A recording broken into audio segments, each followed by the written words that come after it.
Hello everyone, আসসালামু আলাইকুম। আজকে আপনাদের সাথে চমৎকার একটি হাতার ডিজাইন শেয়ার করব। এই হাতাটা আপনারা শর্ট হাতায়ও করতে পারেন, আবার লং হাতায়ও করতে পারেন। খুবই সুন্দর কাপড় দিয়ে এই ডিজাইনটা করা হয়, কোনো রকম লেসের দরকার হয় না, কিন্তু বানানোর পর মনে হবে সুন্দর একটা লেস দিয়ে বানিয়েছেন। তো হাতাটা আমি শর্ট হাতায় নিয়েছি, আপনারা লম্বা চড়া আপনাদের ইচ্ছে মতো নেবেন। আর এখানে অন্য কালারের একটা কাপড় নিয়েছি, এখানে 17 ইঞ্চি নিয়েছি ডাবল ফাটে লম্বা, তারপর 2.5 ইঞ্চি নিয়েছি চড়া, মানে 17 দুগুণে 34 ইঞ্চি লম্বা নিয়েছি। তবে কাপড়টা আরও লাগবে। আমি এখানে এটাকে ভাঁজ করে এখন সেলাই করে নিচ্ছি। তো এই যে 1 ভাঁজ 2 পাট করে সেলাই করে নিয়েছি। এখন এটাকে উল্টে নেব। তো যে কোনো কিছু দিয়ে আপনারা এটাকে উল্টে নিতে পারেন। আমি হাতের কাছে স্ক্রুড্রাইভার ছিল, সেটা দিয়ে উল্টে নিচ্ছি। এটা যে কোনো কিছু দিয়ে করতে পারবেন, জাস্ট উল্টে নিতে পারলে হয়। তো এটাকে উল্টে নিলাম।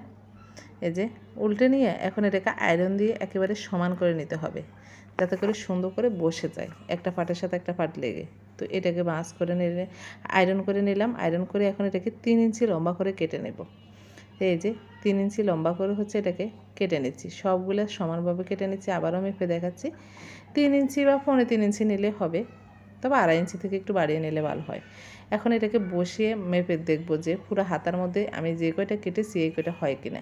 না হলে সেম এতগুলো আমাকে আবারও কাটতে হবে। তো এই যে অর্ধেক হয়েছে, বাকি অর্ধেক এখনও বাকি আছে। তো এটার জন্য আমি সেম এতটুকু আবার কেটে নেব। তো এটা ভাঁজ দিয়ে সেলাই করার পর 1 ইঞ্চি পরিমাণ চড়া আছে, আমি দেখিয়ে দিলাম। তো লম্বাটা তো আপনাদেরকে দেখেছি। এখন মাঝখানে ভাঁজ করে একটা মার্ক করে নিয়েছি, নিয়ে এই মার্কের উপরে আমি সেলাইটা করব। তো একবারে মোহরের নিচ থেকে আমি এটাকে বসাচ্ছি, বসিয়ে একটার পরে একটার সাথে একটা লাগিয়ে কাপড়টাকে বসিয়ে মাঝখান বরাবর আমি সেলাই করে নেব। তো মাঝখানে সেলাইটা অবশ্যই সোজা রাখবেন। এই যে সুন্দর করে বসিয়ে সেলাই করে নিচ্ছি। তো হাতাটা যে কালার নেবেন আর এই ডিজাইনের কাপড়টা অন্য কালার নিলেই হবে। এখন ডিজাইনটা কীভাবে করবো আপনাদের দেখিয়ে দিচ্ছি। এই যে মানে একটা এদিকে ভাঁজ দেবে, একটা ওইদিকে ভাঁজ দেবে, একটা এদিকে ভাঁজ দেবে আর একটা ওইদিকে ভাঁজ দেবো। মনে হবে বানানোর পর একটা স্যাক কাপড়ের কোনো লেস এরকম মনে হবে। তো এই যে প্রথমটাই আমি নিচের দিকে দিয়েছি, তারপর একটা উপরের দিকে। একটা সেলাই করার সময় যেটা উপরের দিকে হবে সেটা উপরের দিকে ভাঁজ দিয়ে নেবেন। তো এই যে দেখেন আমি কাজটা ঠিক কীভাবে করেছি, আপনারা কিন্তু একটু মনোযোগ সহকারে যদি লক্ষ্য করেন তাহলে বুঝতে পারবেন।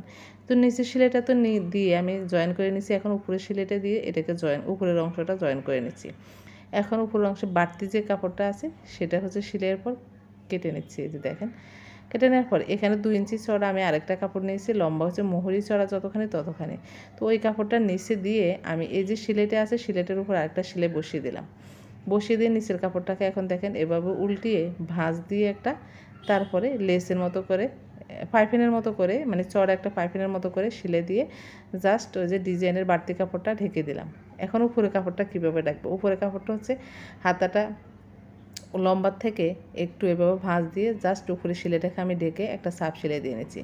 এর জন্য আপনি যখন হাতাটা লম্বা নেবেন সেক্ষেত্রে 1 ইঞ্চি পরিমাণ কাপড়টা বাড়তে নেবেন, যাতে করে এই ভাঁজটা সেলাই দেওয়ার পর হাতাটা লম্বাতে ছোটো না হয়। এই যে ডিজাইনটা করা হয়ে গেল, দেখেন কত চমৎকার একটা ডিজাইন, মনে হয় না একটা চেক কাপড় দিয়ে আপনি ডিজাইন করেছেন। তো আশা করি আপনাদের কাছে ভিডিওটি ভালো লেগেছে। ভালো লাগলে লাইক করুন, শেয়ার করুন। আল্লাহ হাফেজ।